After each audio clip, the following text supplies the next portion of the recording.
자, 그래서 넘어가서 봅시다.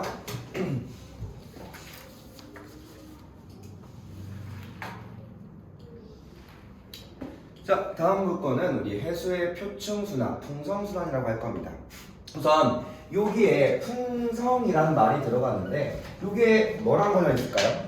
풍성이란 말이 풍성 바람, 그래, 바람에 의한이라는 뜻을 가지고 있습니다. 바람에 의한. 그래서 말 그대로 바람에 의해서 발생하는 순환이다. 요것도 비교하는 이유가 오늘 봐야 될 게 표층이랑 심층순환에 대한 비교 및 서로의 관계를 볼 거야. 그래서 표층순환은 바람이다 보니 가장 관련 있는 게 앞에서 얘기한 대기대순환과 관련이 있겠죠. 그죠?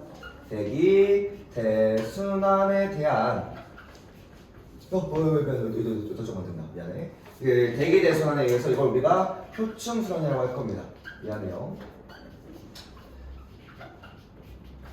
자, 표층에서 일어나는 표층순환은 수온약층 위입니다. 그거 중학교 고1 때 배웠으니까 알고 계시죠? 우리 수온약층 위에 대기대순환에 의해서 생기는 대기대순환에 의해 생기는 해수의 지속적인 흐름이다라고 얘기할 거고요. 자, 원인은 이제 우리가 알고 있는 건 방금 얘기한 대기대순환 하나밖에 없지 않냐라고 하는데, 자, 대기대순환에 의해 발생 가장 이게 중요한 요인이기도 합니다.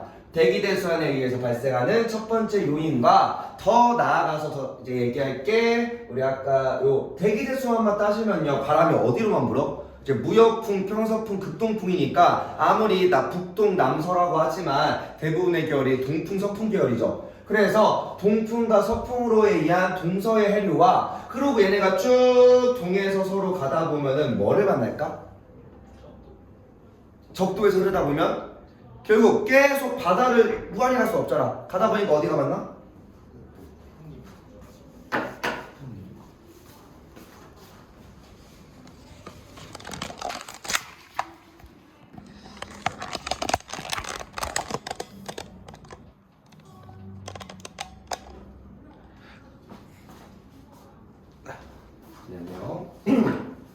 자, 다시 시작하면요. 자, 이런 대기대순환에서 쭉 동해에서 서로 흐르던 해수가 뭐에 만나? 뭐에 만나요? 바다로 가다가 우리 지육지, 즉 대륙을 만나겠죠. 그래서 이러한 대륙에 대한 분포, 대륙 분포와 그리고 지구 자전에 대한 영향을 받기 시작합니다. 지구 자전이요. 자, 이 지구자전은 사실 여기서는 좀 깊게 다루진 않고요. 나중에 집투나 아니면 뒤쪽 내용에서 해수에 의한 이제 그 전항력, 해수도 전항력을 받다 보니까 요 내용에서 같이 설명하긴 합니다. 지금은 지구자전에도 영향을 받긴 하는구나 라고 알고만 계시면 되고요. 여러분이 배울 내용에서는 크게 영향이 보이지 않을 겁니다. 자, 그래서 이러한 대기대순환에 의해서 바람에 의해서 부르는 이 해수의 이동은 어딜까? 남북일까? 동서일까? 어디로? 좌우측인 동서 방향으로 주로 흐르다가, 자, 이러던 흐르던 해수가 대륙에 막히면 그럴 때 어디로 가는 거야?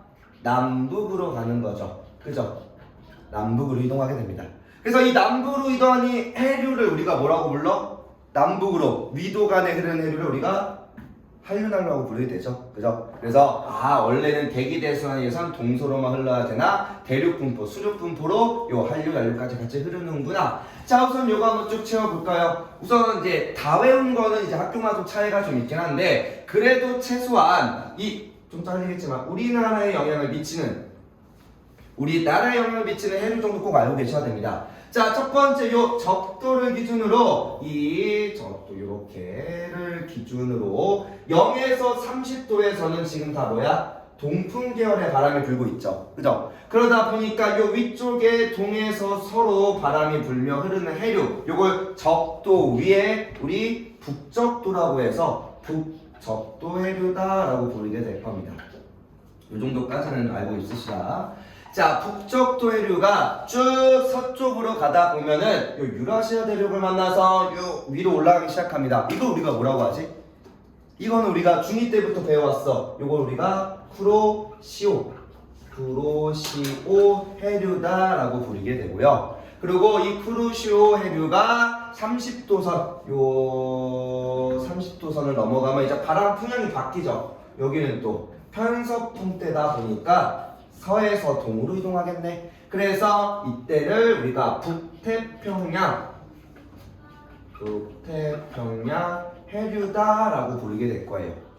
자, 그러면 이렇게 올라갔던 해류가 서에서 동으로 가다가, 자, 그 반대편에 또 누가 있어? 북아메리카가 또 있네. 그래서 이 북아메리카를 만나면서 이렇게 또 쪼개지기 시작합니다. 다만 위로 올라가는 알래스카 해류는 그냥 이런 게 있구나 정도만 알고 계시면 되고, 자, 이때 중요한 건 타고서 다시 내려갈 겁니다. 혹시 여기 이름이 뭔지 아시나요? 요 지역? 자, 여기를 우리가 그 미국의 캘리포니아라고 할 겁니다.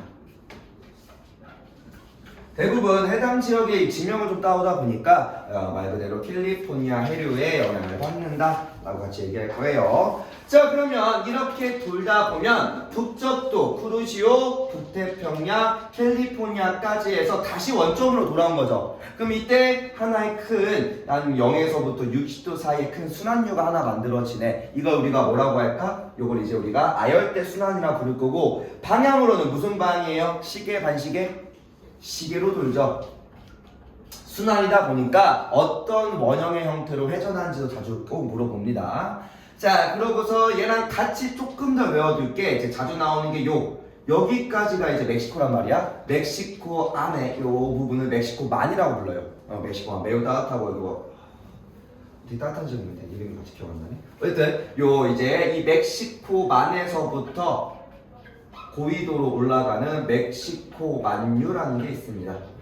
요게 이제 가장 큰 난류야, 현 지구에서. 쿠로시오 난류는 두 번째로 큰 난류고요. 그래서 문제가 여기까지 물어보시기도 합니다. 뭐 북대서양 해류랑 뭐 카나리아 해류도 물어보시는 경우도 있는데, 요거는 뭐죠, 학습지만 좀 다르니까 지금 딱 요 정도까지 주로 알고 계시면 되고요. 일단은 우리나라와 관련 있는 북태평양에서의 4가지의 해류 순환류 꼭 기억해 두시고, 자, 그리고 남쪽으로 내려와서는 남적도 해류라고 부를 겁니다. 다만 얘는 이제 알아둬야 되는 이유가, 이제 우리가 뒤로 넘어가면 엘니뇨랑 라니냐 파트에서는 남적도, 동오스트레일리아, 그리고 페루에르라는 거가 좀 중요하게 나와요. 그래서 여기도 같이 물어보시는 경우도 있다 정도만 알아두시면 되고요. 이거는 남적도 해류는 우리가 뒤에 다음 주 내용에서 조금 더 이제 깊게 얘기할 거다. 자, 그러고서 이제 두 개의 빈칸이 남아있는데 얘는 좀 특이점이 좀 있습니다. 자, 우리가 0에서부터 30도에서는 다 무슨 풍이야? 동풍 계열의 바람이 불잖아. 그러면 전부 다 해수가 바람에 의해서 어디로 가야 돼? 동에서 서로 흘러가야 되죠. 근데 가운데 보니까 이 적도 부분을 보니까 거꾸로 흘러가는 해류가 하나 있네. 그죠? 그래서 얘를 우리가 뭐라고 부르냐면 반류, 적도 반류라고 부릅니다. 말 그대로 적도에서 거꾸로 흐르는 해류가 하나 있다는 이야기야. 그럼 바람에 의해서랑 관련이 있을까 없을까? 사실 바람에 의해서는 아니라는 거죠. 그죠? 그럼 봅시다. 왜 적도 반류라고 하고 이게 왜 발생하는지. 자, 간단하게만 그려서 얘기해주면요. 이렇게 양쪽에 육지가 이렇게 있고요. 자, 이 육지에서, 이렇게 육지에서 동에서 동쪽 편과 서쪽 편이 있다고 하면 동에서 서로 바람이 계속 불고 있잖아. 우역풍에 의해서. 그러다 보면은 해수가 계속 서쪽 해안으로 밀려가겠죠. 그죠? 그러면 이 해수가 높이가 어떻게 될까? 한쪽에서 우리가 계속 물을 한쪽으로 밀면 어떻게 돼? 그만큼 물이 쌓일 거 아니야. 그럼 여기도 해수의 높이가 같을까 다를까? 양끝이 서로 달라서 서쪽 해안이 위로 높아지기 시작합니다. 그러면 이렇게 뭐가 나타나? 높이차가 나타나다 보니 이때 바람이 조금만 더 약해지거나 아니면 우리 계절에 따른 시기에 따라서 뭐해? 얘네가 높이차에 의해서 거꾸로 흘러들어오기 시작해요. 요걸 우리가 뭐라고 한다? 적도반류라고 부를 겁니다.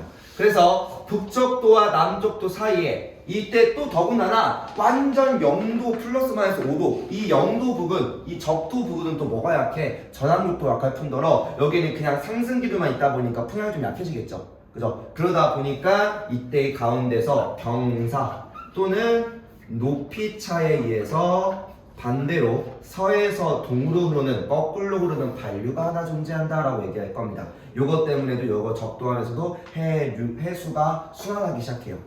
요거가 이렇게 순환합니다. 이렇게 또 이렇게 이렇게 순환류가 있어요. 이건 뒤에 밑에서 또 얘기할 겁니다. 지금은 눈으로만 보셔도 돼요. 자, 그 다음에 볼 거는 이 남반구에서 남극 앞에 흐르는 해류입니다. 자, 얘를 이렇게 흐른다고 할 거고, 얘를 남극 순환해류다라고 부를 거예요.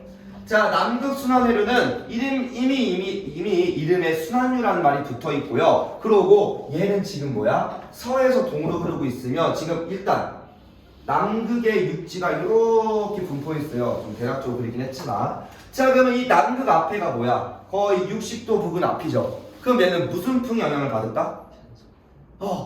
이상하게 남극 바로 앞이고 얘가 이 육지 부근이 한 70도 부근까지 육지가 분포한단 말이야. 유도 70도까지. 그러면 70도 바로 앞이니까 남극 바로 앞에는 60도 근처니까 무역풍 영향, 그러니까 극동풍 영향을 받아야 되지 않냐라고 해야 되는데 지금 해수의 흐름이 어디서 어디예요? 서에서 동으로 가고 있죠. 그죠? 그럼 서에서 동으로 만약 극동풍 영향을 받으면 거꾸로 흐르야 될 거 아니야. 근데 얘는 극동풍 영향을 거의 안 받고 주로 누구 영향을 받는다? 편서풍의 영향을 받아서 서에서 남극 순환해류는 서에서 동으로 흐른다라고 얘기할 거고 편서풍의 영향을 받는다 라고 얘기할 거예요. 자, 근데 중요한 거는 왜 이름에 순환이 붙었냐라는 거야. 자, 이거 옆에다 살짝 그려서 자, 요거는 이제 이렇게 지구가 있을 때 아래에서 위, 남극 이렇게 남반구 아래쪽을 바라본 이야기입니다. 그러면 요 가운데 이렇게 뭐가 있어? 남극 이렇게 남극이 있을 때 남반구 기준을 바라봤을 때 자, 좀 가운데로 안 맞네.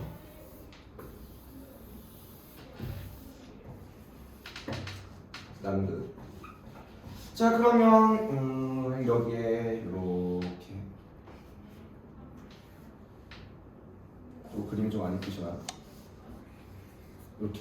자, 여기가 어디냐? 남아메리카, 여기가 아프리카, 여기가 호주입니다. 자, 그럼 여러분이 딱 봤을 때 자, 호주에서 어디로 편서풍에 의해서 남극순환해류가 어디서 호주에서 남아메리카로, 또 남아메리카에서 아프리카로, 또 아프리카에서 호주 남단으로 이렇게 흐르고 있죠. 자, 그러면 이 방향을 이제 이어보면 왜 이렇게만 봤을 때 어디가 서쪽인지 동쪽인지 알아 몰라? 서에서 동으로 흐른단 말은 아는데 이게 어디가 어딘지 모른단 말이야. 근데 우리가 딱 지도를 생각해보면 이 사이에 호주에서 뭐 남아메리카로, 또 남아메리카에서 여기 또 뭐 아프리카 쪽으로, 또 아프리카라고 생각하면 또 서동이 딱 좀 보이니까. 자, 그러면 지금 이 남극을 주위로 무슨 방향으로 회전하고 있는 거예요? 남극을 중심으로 시계 방향으로 회전하고 있죠. 그죠? 그래서 남극 중심으로 시계 방향으로 회전하고 있구나. 여기다가 대면을 조그맣게 하나 그려놓으셔야겠죠. 그래서 남극 주위로 이렇게 시계 방향으로 회전하기 시작합니다. 근데 어차피 근데 이거 거꾸로는 못 보나요? 거꾸로는 못 봐. 북반구 위에 북쪽 자전축에서 바라보면요 남반구가 아예 안 보입니다. 부채기 때문에. 그러면 이 그림은 반드시 뭐밖에 없다? 남극 주위로 우리 시계 방향으로 회전하는 남극 순환해류가 발생한다. 그럼 여기서의 남극 순환이란 말은 뭐해? 위에서의 순환과 느낌이 같아요, 달라요? 위에서는 위도 간의 순환이었잖아. 근데 여기는 뭐야? 남극 주위를 어떻게 돌아? 남극 주위를 동위도 간에, 동위도에서 남극 주위만 돕니다. 남극 주위를 순환하는 거야. 그럼 얘는 뭘 안 할까? 아까 위에서 뭐 했어? 위도 간에서 이제 해수가, 그러니까 위도 간의 해수가 이동하면 열을 전달한다고 했잖아. 얘는 위도 간의 에너지를 전달할까 안 할까?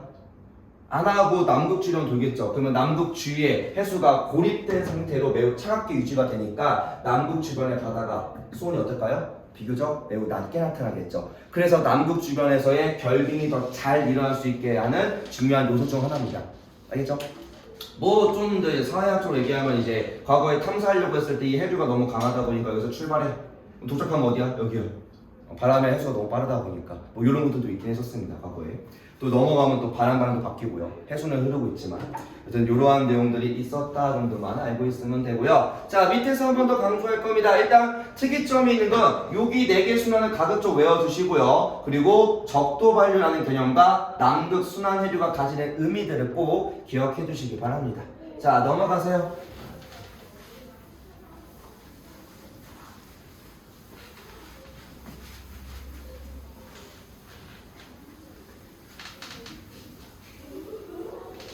자, 보시면요. 자, 앞에 써 있던 거를 이제 우리가 텍스트로 한 번 더, 글로스 한 번 더, 네, 표로 정리해 봅시다. 자, 동서방향의 해류는 뭐에 의한 거야? 무슨 바람? 위에서 얘기한 대기, 대순환에 의해서 발생하는 애들이고요. 자, 여기 이제 시작점이겠죠. 자, 그러면 무역풍 지대에는 무역풍은 동에서 서로 흐르다 보니 해류도 똑같이 동에서 서방향으로 편서풍 지대도 편서풍에 의해서 해류가 서에서 동으로 흐르기 시작하겠죠. 그죠? 자, 그 다음에 자, 요 내용 그대로 들고 가서 이제 이 해류가 가다 보면 결국 현재 수륙분포상 지금은 수륙분포가 되게 잘 복잡하게 퍼져 있잖아. 우리 과거에 판기하나 이런 거 보면은 하나로 뭉쳐 있으면 수륙분포가 되게 단조로웠죠. 근데 지금은 굉장히 복잡하기 때문에 그래서 위도 간의 온도차도 덜 나서 생물이 번성하기도 좋기도 합니다. 뭐 생물이 이제 유전적으로 많이 이제 변형을 이런 것도 많지만 진화도 많지만 사실 살기가 좋은 시대긴 해요. 여러 복잡한 해안지들 때문에. 자, 그러면 우리 남극 방향의 해류에서 자, 아까 동서로 흐르던 위에 이 대기대순환에 의해서 흐르던 해류가 어디에 막혀? 대륙에 막히면서 남북 방향으로 해류가 흐르기 시작합니다. 자, 그래서 남북으로 해류가 이제 나눠져 흐를 거야. 그때 자, 여기 파트가 지금 어디냐? 해수 파트야. 그래서 기준이 누구 기준이야? 대양 기준입니다. 바다 기준. 자, 그러면 잠깐 위로 올라가서 보면 자, 바다, 대양 기준 서편과 동편에서 서편은 흘러간 해수가 뭐예요? 대륙을 만나서 북상하죠. 그럼 이건 뭐가 된 거야? 아래쪽 저위도에 흐르던 해수가 고위도로 올라가니 주변 바다보다 이 해수는 더 어떨까? 따뜻할까? 차가울까? 당연히 따뜻하겠죠. 그죠? 다시 돌아가서 이렇게. 자, 그래서 대양의 서안에서는 저에서 고로 난류가 흐르기 시작할 거고요. 다만 북반구에서 저에서 고로 간다고 하면 북쪽이라고 할 거고 남반구에서는 남쪽이라고 하겠죠. 그치? 여러분이 많이 놓치는 게 그냥 저에서 고로가 그러면 다 다 북쪽으로 가냐? 그건 아니라는 거야. 우리가 이제 북반구에서 하니까 기준이 대부분 북반구인 거지 항상 북반구 남반구 더 넓게 볼 수 있어야 되고요. 간혹 문제에서 뭐라고 하냐? 자, 대양의 서안 말고 대륙 기준으로 잡는 경우도 간혹 있습니다. 그러면 대륙에 어디야? 자, 이때 똑같이 난류가 흐르면 자, 아까는 대양 바다 기준으로 설명했으면 이번에는 뭐야? 대륙 기준으로 설명하면 대륙에서는 어디? 동해안이야? 서해안이야? 대륙 기준 동해안에도 속하겠죠. 그죠? 그러다 보니까 어느 기준으로 설명한지를 문제에서 잘 읽고 판단하셔야 됩니다. 그래서 대륙의 동해안 지역이다. 그래서 우리나라가 대륙의 동쪽에 위치하다 보니 뭐의 영향을 받아? 난류 영향을 받죠. 그죠? 자, 그 다음에 대양의 동안입니다. 자, 이번에는 고에서 저로 내려가는 해수가 흐를 거예요. 북반구 기준. 한류가 흐를 거야. 북반구에서 남쪽, 남반구에서 북쪽으로 갈 거고요. 그래도 똑같이 대륙에서는 서해안 지역이라고 할 겁니다. 그래서 서해안 지역에 대륙의 동안, 태양의 동안 또는 대륙의 서해안이라고 하면 아무래도 한류가 흐르다 보니까 고기압이 될까 저기압이 될까? 해안 지역이 해수가 차갑다 보니까 고기압을 띠겠죠. 그러면서 이 서해안 쪽에 뭐가 많이 나타나냐? 상하과 같은 건조한 규가 많이 나타나기도 합니다. 뭐 이거는 또 황사 파트랑 좀 엮여 있고요. 자, 그러고서 이제 조금 이제 깊게 들어간 학부에서는요, 이 서안과 동안에 대한 해류에 대한 설명을 하기도 합니다. 이건 그냥 알아만 두시면 되고요. 자, 이거는 이제 왜 이렇게 설명을 하냐? 간단히 그림으로만 보고 넘어갈게요. 자, 이해가 됐습니까? 자, 이런 이야기야. 지금 요렇게 30도선, 적도선, 60도선, 30도 적도 60도 이렇게 있을 때, 자 지금 해수가 이 대륙의 바다, 대륙이 이렇게 있을 때, 자 이 대양의 서안 쪽과 동안 쪽을 비교하는데, 지금 적도에서 흐르던 북적도 해류가 대륙을 만나서 북상하는 거죠. 그죠? 그렇게 올라와서 30도를 통과하자마자 뭘로 바뀌는 거야? 다시 요 편서풍지대에 의한 북태평양으로 바뀌는 거잖아. 그러면 난류로서 올라가는 과정에서, 이 북상하는 과정에서 무슨 풍향을 더 많이 받을까? 올라가는 과정에서는 지금 올라가자마자 편서풍으로 바뀌고, 난류 상태에서는 어떤 풍향을 더 많이 받을까? 적도 근처에서 흐르다가 30도까지 올라가는 과정에서 30도 넘기 전까지는 무슨 풍향을 많이 받아? 무역풍을 많이 받겠죠. 그죠? 그러면 이 무역풍이 동풍이다 보니까 해수가 이렇게 흐를 때 동쪽에서 바람이 불어오면 이 폭이 어떨까? 해수가 계속 밀리기 시작하죠. 대륙 쪽으로. 그러다 보면 이 폭이 더 좁아질까 아니면 넓어질까? 좁아져. 좁아지면서 폭이 좁아지면 어때? 우리 호수를 빡 줄이면은 물의 속도가 빨라져 느려져? 압력이 커지면서 유속이 팡 빨라지겠죠. 그러다 보니까 얘는 이렇게 밀려가지고서 폭이 좀 좁아지고요. 반대로 이렇게 내려오는 한류는 어때? 무역풍에 의해서 뭐의 해수가 밀려가서 좀 늘어지기 시작하겠죠. 폭이 늘어지면서 이렇게 늘어나기 시작합니다. 늘어나면서 유속이 좀 느려지기 시작해요. 알겠나요? 그러다 보니까 요 서안과 동안에서의 속도차가 좀 납니다. 자, 지금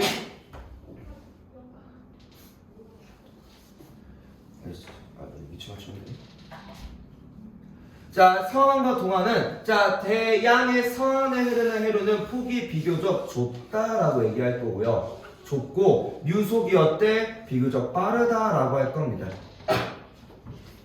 그 다음에 동안에 흐르는 해류는 폭이 비교적 넓고 느리다라고 할 겁니다. 이건 원래 G2 내용에 좀 자세히 나오는데 여러분 그냥 이 정도로만 이해하시면 되고, 이제 뭐 물리적인 요소도 다 포함되어 있는데 우리는 그것까지는 알 필요 없다고 생각합니다.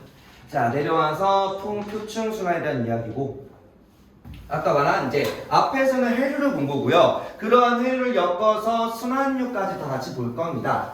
자, 표층순환은 우리 동서와 남북 계열의 해류가 형성해서 서로 이제 순환, 이제 이어져서 회전을 할 거고요. 자, 일단 순환은요 크게 세 가지로 구분할 겁니다. 먼저 열대순환, 아열대순환, 아한대순환이라고 얘기할 거예요. 실제 위치가 저위도 근처, 중위도 위아래로, 그리고 고위도 일부 지역에서만 봅시다.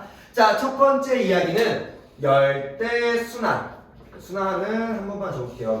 열대순환이라고 말할 거고요. 자, 여기는 어디야? 이 열대 지역에서 북적도 해류가 가다가 남적도 해류가 가다가 이때 뭐 대륙을 만나면서 또 이제 요렇게 간 애들이 높이차를 만들면서, 자, 이 적도 해류가 이 높이차에 의해서 거꾸로 오르는 적도 반류, 아까 경사에 의하다고 했었죠. 경사에 의해서 거꾸로 오르는 적도 반류를 통해서 이렇게 순환류를 가지게 될 겁니다. 그죠? 그러면 이때 우리 북반구에서는요 이렇게 쭉 나눠서, 북반구에서는 어때? 북반구, 남반구로 구분하면 북반구에서는 시계, 반시계? 여기서는 반시계죠. 그죠? 북반구의 열대순환은 반대, 시계 반대 방향으로 갈 거고요. 자, 남반구에서는 어때요? 자, 이번에는 남반구는 반대로 대칭적이라는 거죠. 남반구에서는 반대로 시계 방향으로 회전하겠네요. 됐죠? 열대순환 먼저 어디야? 적도로부터, 사실 뭐 많지는 않고요. 한 10도 이내입니다. 0에서부터 10도 사이에 발생하는 비교적 이제 그 위도 간의 높이는 좀 작지만 또 크기도 그렇게 크진 않지만 이 열대순환이 발생합니다. 알겠죠? 자, 그 다음에가 우리가 일반적으로 알고 있는 고1 때 많이 얘기했던 아열대순환입니다. 뒤에 순환은 이제 생략할게요. 자, 아열대순환은 말 그대로 적도, 즉 우리 저위도에서의 무역풍과 편서풍에 의해 발생하는 큰 해류 사이에 발생하는 순환류입니다. 그래서 무역풍 때와 편서풍대의 해류로 이루어진 순환이야. 그럼 여기는 이렇게 올라갔다가 다시 서에서 동으로 갔다가 한류로서 넘어오겠죠. 그죠? 여기서 이제 한류라는 말을 거의 안 쓰는데 이때는 긴 한 30도 가까이의 위도를 한류와 난류 상태로 남북으로 이동하는 거에 다 합쳐질 거야. 자, 이때는 자, 우리 이번에 아열대 순환에서는 이번엔 시계방으로 회전하고 있네. 북반구에선 시계로, 남반구의 아열대 순환은 열대 순환과 반대로 시계 반대 방향으로 가겠죠. 그리고 이 순환류는 당연히 규모가 가장 크고 뚜렷하게 가장 큰 높이 차에서 발생할 겁니다. 가장 큰 위도 차에서. 자, 그리고 마지막은 아한대 순환입니다. 아한대 말 그대로 편서풍과 극동풍 사이야. 그래서 이제 편서풍대가 들어가면 다 아자가 들어가야 합니다. 자, 아한대 순환은 자 이렇게 갔었던 북태평양 해류가 이때는 이제 난류 형태겠죠. 여기는 난류겠지, 그치? 난류의 형태로 갔다가 극동풍에 의해서 돌아와서 한류 형태가 내려오는 과정입니다. 자, 근데 특징이 어디에만 있어? 자, 북반구 남반구 기준 어디에만 존재하죠? 북반구에만 존재해. 아한대 순환은 어디만? 극동풍과 편서풍에 의한 북반구에만 존재하고요. 이번에는 거꾸로 반시계 방향으로, 반시계 반대 방향으로 발생하죠. 자, 근데 왜 북반구에서만 발생할까? 자, 보면 우리가 말하는 북극점, 북극은요 바다야. 그냥 북극해야. 북극은 대륙이 없이 북극점이라고 하는 북극해 바다로만 이루어진 곳입니다. 거기에 막 빙하가 쌓여가는 거고요. 그래서 더 빨리 녹는 거야. 대륙이 없고 이제 접점이 그 대륙이 없다 보니까.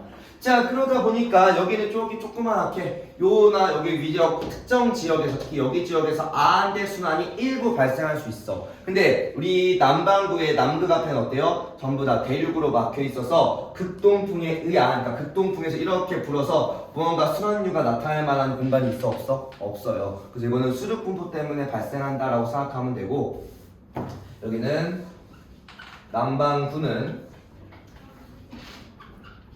남극 대륙 분포로 발달하지 않는다라고 얘기할 겁니다. 알겠죠?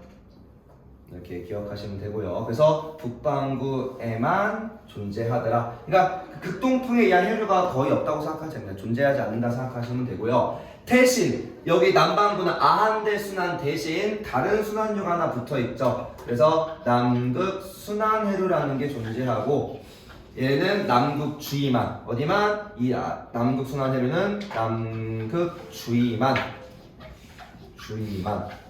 즉 위도 간에서의 순환은 없다라는 거. 위도 간의 순환은 없는 순환류다라고 기억하시면 됩니다.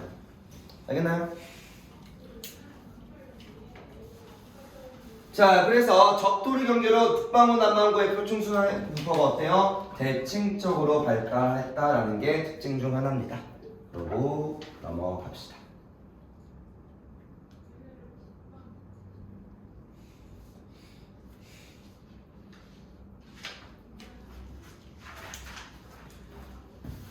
사실 여기는 이제 해수 성질을 조금 배워와야 문제가 잘 이해는 되는데요. 여러분도 이제 중학교 때 좀 배웠던 내용들입니다. 자, 역할은요. 첫 번째, 이러한 표충순환은 아까 맨 처음에 얘기했던 에너지 불균형 및 기후에 영향을 준다. 요건 뭐 당연한 말들이니까. 자, 한 번 더 정리하고 가시면요. 난류는 우리 어디서 저위도에서 고위도로 가는 친구들이고, 수온은 당연히 주변 바다보다 어때요? 높게 나타나겠죠. 그러면 그때 이제 염분과 산소량을 물어볼 건데, 자, 수온이 높을수록 염분은 어떨까? 이거를 다른 말로 하면 고체 용해도라는 뜻이에요. 우리 물이 따뜻할수록 설탕, 소금 잘 녹아 안 녹아? 더 잘 녹죠. 그래서 얘네들은 수온이 높을수록 염분이 더 높아질 수 있습니다. 쉽게 말해서 주변 바다의 수온이 낮으면 주변 바다의 염분을 끌어와. 왜? 내가 더 용해도상 여유가 있다 보니까 이 용해도 말 그대로 이제 그 농도차가 그렇게 발생합니다. 이제 같은 온도의 농도차가 아니라 다른 온도의 농도차 생각하면 돼요. 어쨌든 용해도 정도에 따라서. 그러고 반대로 수온과 용존산소량은 얘는 뭐랑 관련 있어? 기체의 용해도와 관련 있습니다. 여러분 기체의 용해도는 뭐야? 말 그대로 꼭 우리가 탄산음료 먹는 거랑 똑같아. 기체 용해도는 상태 변화가 반대이기 때문에 온도가 높을수록 다 돼 안 돼? 우리가 탄산음료 먹을 때 기체가 다 빠지잖아. 빠져있는 상태잖아. 그래서 수온이 높을수록 용해와 기체 용해도 용존산소량은 더 적어집니다. 알겠죠? 자, 그리고 마지막 영양염류인데요. 영양염류는요 이렇게 먼지만 알고 있으면 우선 되고, 자, 영양염류는 이제 식물성 플랑크톤이 번식하는데 이제 필요한 이제 조식, 즉 우리가 말하는 무기염류야, 무기염류. 이제 동물 같은 경우는 또 동물이 식물 같은 육상 식물 같은 경우는 뭐야? 육지나 흙에서 직접적으로 무기염류를 이제 용해된 상태로 얻을 수 있어. 근데 식물성 플랑크톤은 뭐해? 바다에 있으며 식물성이면 생산자야, 소비자야? 생산자죠. 그러면 스스로 얻기가 어려워. 그리고 바닷속에는 이런 녹아있는 염류는 뭐할까? 점차 바닥으로 가라앉기 시작해. 그러다 보니까 얘네들이 표층에 떠있는 이 식물 플랑크톤들이 염류를 얻기가 어렵다라고 할 겁니다. 그래서 지속적으로 바다가 뒤집혀줘야 되는데, 자, 이러한 영양염류는 주로 어디에 많이 분포하냐? 그 생물의 사체 또는 퇴적물에 많이 있어요. 근데 중요한 건 얘는 다 어디로 가라앉아? 해저로 가라앉겠죠. 그죠? 자, 그러면 우리 아까 내용과 조금 엮어서 얘기할 거야. 자, 이렇게 대륙 있고요. 바다가 이렇게 있어. 이게 지금 대륙의 동쪽 즉 서안이야, 서안. 서쪽 끝이야. 그럼 바람이 이렇게 불어오면요. 해수가 지금 이 바닥에는 뭐가 깔려있어? 염류가 깔려있다 생각하면 됩니다. 바람이 이렇게 불어오면 해수가 오다 여기에 부딪히겠죠. 그럼 뭐 할까? 육지를 타고 내려가기 시작하겠죠. 그러면 이때 물이 가라앉으니까 염류가 많이 올라오기 쉬울까 어려울까? 바닥에 있던 염류가 위로 올라오기 쉬워 어려워? 얘가 타고 이렇게 넘어가 버려. 뭐야? 바다가 쭉 있는데 해수가 넘어와서 여기 벽에 만나서 왜? 이 표층 해수가 아래로 내려갑니다.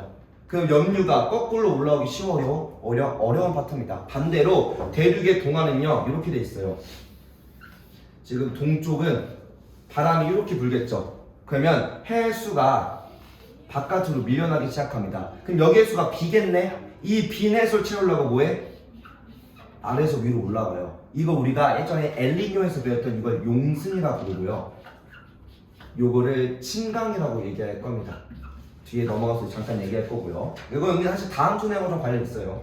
그러면 여기는 침강하다 보니까 표층물이 내려가면은 아래에 있는 건 더 아래로 내려가겠죠. 그래서 올라오기 어렵고, 반대로 이쪽은 뭐에 용승이 발생하니 아래쪽에 깔려있던 염류가 같이 뽀르르 올라오기 시작하겠죠. 그래서 비교적 난류인 대양의 서안 쪽은요 해수가 밀리다 보니까 영양염류가 좀 적어. 이건 이제 침강의 영향을 좀 받는다 정도만 알고 있으면 됩니다. 물론 이렇게 깊게 들어가는 게 많지 않긴 해. 그 다음에 고위도에서 저위도로 내려가는 한류 같은 경우는 수온이 낮으니 염분은 낮지만 산소도는 높고요. 아까 얘기한 것처럼 염류는 비교적 많은 편입니다. 요 내용은 지금으로서는 다음 주 설명할 거라 이런 게 있구나 정도 위주로만 알고 계시면 됩니다. 알겠죠? 일단 영양염류가 많으면 생물이 살기 좋아. 가장 밑바닥이 이 식물성 플랑크톤이 제일 많아져서 이제 좋다라고만 생각하면 되고요. 요거랑 이제 우리 엘니뇨 라인이랑 나중에 또 엮어서 얘기할 겁니다. 자, 그리고 요거는 이제 그림만 좀 해석하고 갈 거예요. 자, 난류는 제가 아까 얘기했던 멕시코 난류, 만류가 가장 큰 난류라고 했죠. 얘에 의해서 이 주변에 특히나 우리 유럽 지역에서의 수온과 기후가 매우 따뜻하게 유지가 됩니다. 비교적. 자, 먼저 보시면, 자, 위도 65도에 있는 레이캬비크라고 하는 요 아이슬란드 지역인가 봐요. 아이슬란드 지역은 65도면 이제 거의 막 완전 초고위도죠. 우리가 생각할 때 완전 고위도잖아. 그러면 시베리아 지역인데 여기에 그 1월 평균 온도가 0도래요. 약간 이상하죠, 그죠? 우리 1월 되면 뭐야? 평균은 영하 한 5도 아래, 영하 5도에서 보통 한 영하 7, 8도까지 떨어지잖아. 하루 평균. 근데 뉴욕은 이제 뉴욕이 약간 우리랑 비슷해요. 위도가 38도, 40도 사이라서 뉴욕은 우리랑 되게 비슷한 곳이고 대륙의 동안이라 난류가 직접적으로 흘러서 우리보다 조금 더 따뜻하긴 한데 대륙의 동안이라 이 대륙성 기후랑 해양성 기후를 둘러봤습니다. 그래서 얘네는 겨울에 더 춥고 여름에 더 더워요. 이런 게 좀 있어요. 우리나라랑 비슷하게. 자, 그래서 뉴욕보다 이때 1월에는 대륙성 기후 영향을 받다 보니까 이때 뉴욕보다 기온이 훨씬 더 높아. 무려 25도 차이가 나는데도 기온이 더 높게 나타나. 누구 때문에? 난류 영향 때문에. 자, 또 런던 같은 경우도 런던도 뉴욕보다 훨씬 위에 있네. 40도보다 훨씬 위에 있어. 런던이랑 영국은 따지고 보면 우리보다 더 고緯도야. 그런데도 평균 기온이 우리보다 훨씬 더 온도가 높습니다. 그래서 물론 그만큼 날씨가 좀 흐린 편이긴 하죠. 그래서 같은 동緯도에 있는 퀘벡은 내륙성이고요. 여기는 완전 해양성이다 보니까 이때 런던의 기온이 퀘벡보다 훨씬 더 높다라고 할 겁니다. 그냥 결국은 뭔 얘기야? 그냥 난류의 영향이다라고만 생각하시면 돼요. 이 그림이 나오면 자주 질문하길래 이러한 그림 난류의 영향으로 비교적 동위도와 상관없이 기후의 영향을 받았구나라고만 생각하면 됩니다. 자, 마지막은 우리나라 주변에 이제 해역, 즉 우리나라 주변의 조경수역과 해류에 대한 이야기입니다. 요거는 이제 많은 학교가 나오는 건 아니라서 이런 게 있다 위주로만 풀고 넘어갈 겁니다. 자, 먼저 난류에서 우리나라 주변의 난류의 근원, 우리나라에 영향을 미치는 난류는 누구였어요? 아까 얘기했던 쿠로시오였죠. 이름 정도만 잘 기억하고 갑시다. 자, 이 쿠로시오의 일부가 어디로? 황해로 북상해. 그러면 이렇게 타고 황해로 가면은 요걸 우리가 이렇게 타고 간 일부를 황해난류라고 그대로 부를 거고, 혹시 쓰시마 하면 어딘지 아나요? 우리나라 말로? 옛날에 조선 때, 세종 때 잠깐 점령한 적 있긴 합니다. 세종 때 점령한 적 있어. 독도 말고 여기. 대마도. 대마도는 대마도. 일본 그치였네. 근데 대마도는 일본보다 우리나라가 더 가까워요. 그래요? 응. 몰랐어? 저 대마도 제주도보다 훨씬 가까워. 저 일본은 잘못 알고 있었는데. 근데 대마도 이제 일본 것 같고요. 그렇죠? 그래서 이 대마도를 기준으로 대마도보다 우리나라 쪽으로 북상하면 동안난류가 되고요. 대마도 기준 일본 쪽으로 더 남단으로 해류가 찢어지면은 요 일본 연안을 타고 지나갑니다. 이걸 쓰시마 난류라고 부릅니다. 뭐 알고만 계시면 되고요. 자, 그래서 이 대마도 기준 위로 북상한 이거를 우리가 동안난류라고 부릅니다. 많이 들어봤죠, 그죠? 동안난류고요. 아무래도 동안난류랑 쓰시마 난류가 분리됐다가 다시 합쳐져요. 동해안을 지나고 와서. 그래서 얘는 위로 쭉 뚫려있다 보니까 흐름이 더 강한 편이고, 황해난류는 문제가 뭐야? 막힌 곳에 가는 난류야. 결국 물이라는 건 끝에가 막혀있으면 잘 흘러 안 흘러? 좀 약하게 흘러. 그래서 동해안과 서해안에 흐르는 황해랑 동안난류 중에 황해난류의 힘이 더 약합니다, 항상. 이거는 이제 뒤에서 이제 우리 해수성들 때 다시 한번 거론할 거예요. 자, 그 다음에 우리는 연해준 한류부터 북한 한류가 흘러 들어오고요. 그리고 우리나라 동해안이 매우 중요한 포인트 중 하나가 이 한류랑 난류가 만난다는 적정지역, 즉 이걸 우리가 조경수역이라고 불렀었죠. 그죠? 자, 조경수역 한류와 우리 한류와 난류가 만나는 지점이야. 그러다 보니 위에서 말하는 염류와 염분, 그 다음에 염분과 용존산소량, 영양염류에 대한 게 다 풍부하다 보니 그 좋은 어장이야 다양한 어종이 잡혀라고 우리가 알고 있으면 되고요. 자, 다만 여기서 이제 해류역이다 보니까 언제? 여름에는 누가 더 세죠? 한류야, 난류야? 난류가 세지니까 이 조경수역의 위치가 뭐할까? 더 북상남하? 북상하겠죠, 그죠? 당연한 말들입니다. 겨울에는 한류가 세지니 남하한다라고 말할 거고요. 자, 마지막에는 이제 이름 정도만 알아둡시다. 지금 이제 수능 특강을 쓰는 학교 같은 경우는 서한 연안류라는 거를 좀 다루시는 쌤이 계시거든요. 전에도 나온 적이 있고, 수능 특강에 문제가 있었어. 작년 수능 기준이긴 하지만 올해는 전에도 없었던 것 같은데. 자, 이런 서한 연안류 같은 경우는 말 그대로 우리나라 서쪽의 연안을 타고 지나가는 겁니다. 반대는 중국의 연안류고요. 근데 이 서한 연안류가 아무래도 육지 바로 앞에 펼쳐져 있다 보니까 기온 변화가 금방금방 발생하겠죠. 육지 바로 앞이고, 또 서해안은 또 수심이 되게 얕아. 엄청 얕습니다. 얕아서 보통 200m, 300m 이내다 보니까 자 그래서 우리나라 서해안을 따라 흐르는데 해류의 방이 여름에는 비교적 더 어떨까? 온도가 수온의 온도가 비교적 더 굉장히 높게 나타나. 높다 보니까 여름에는 난류의 형태를 띠고요. 또 여름엔 또 이게 올라온 해류 영향을 많이 받다 보니까 지표도 좀 따뜻하고 난류 영향을 그대로 받아서 난류로 올라오는데 겨울에는 이 대륙의 냉각이 매우 크잖아. 그럼 대륙이 빨리 냉각되다 보니까 이 주변의 해수랑도 강물이 엄청 차가워. 강물이 보통 0도 아래로 0도 근처로 넘어옵니다. 그러다 보니까 이때 담수와 대륙의 비열차 때문에 냉각으로 대륙에는 한류로 바뀌어서 해류의 방이 거꾸로 오릅니다. 여기는 둘 다 가져요. 그래서 이 연안류는 한류, 난류를 둘 다 띄고 있다라고만 알고만 계시면 됩니다. 뭐 학교에서 거론 안 하시면은 사실 지금은 좀 몰라도 돼요. 알죠? 우선 여기까지 하고 잠깐 쉬었다 합시다.